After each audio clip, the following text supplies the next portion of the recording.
எல்லாரும் எப்படி இருக்கீங்க? இன்னைக்கு அடை எப்படி பண்றதுன்னு சொல்ல போறேன். அடைக்கு அரிசி 2 பங்கு, முக்கால் டம்ளர் இருக்கா, 2 டம்ளர்னு வச்சுக்கோங்களேன். 3/4 டம்ளர் துவரம்பருப்பு, 1/4 டம்ளர் கடலைப்பருப்பு, ஒரு பிடிச்சபடி உளுத்தம்பருப்பு. அதை போட்டு ஒரு 3 மணி நேரம் 4 மணி நேரம் ஊற வச்சு என்னன்னா கொரகொரப்பாக அரைக்கணும். ரொம்ப நைவாக அரைக்கக்கூடாது. அது வந்து நிறைய மிளகாத்தலம், பச்சை மிளகா, உப்பு எல்லாம் ஒரு கை நிறைய கருவேப்பிலை, இஞ்சி எல்லாம் போட்டு கொரகொரப்பாக அரைச்சி எடுத்துன்னு வரணும்.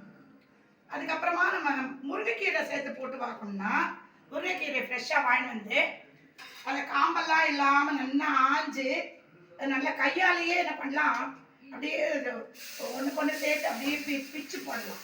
கையாலேயே அப்படி நல்லா எல்லாம் காம்பெல்லாம் இல்லாமல் ஆஞ்சு நல்லா அதை கையாலேயே பிச்சு போட்டு நல்லா அலம்பி அடை வாக்கிறதுக்கு முன்னாடி தான் முருங்கைக்கீரையோட சேர்க்கணும்.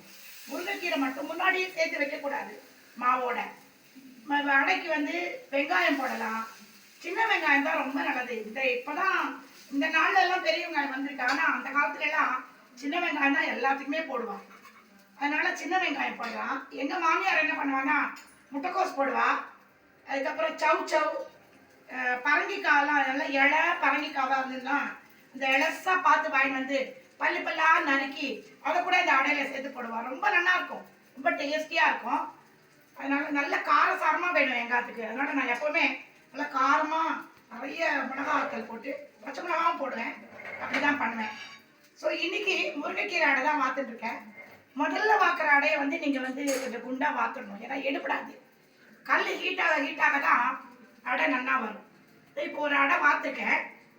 இது பாருங்க, உங்களுக்கு நல்லா தெரியறதுன்னு நினைக்கிறேன். முருங்கைக்கீரை அடை அடுத்தது குத்திருக்கேன் கல்லில். ஸோ உங்களுக்கு எல்லாருக்கும் இது பிடிக்கும்னு நினைக்கிறேன். இது பிடிச்சிருந்தா லைக் பண்ணுங்கள், ஷேர் பண்ணுங்கள். தேங்க்யூ, பாய்.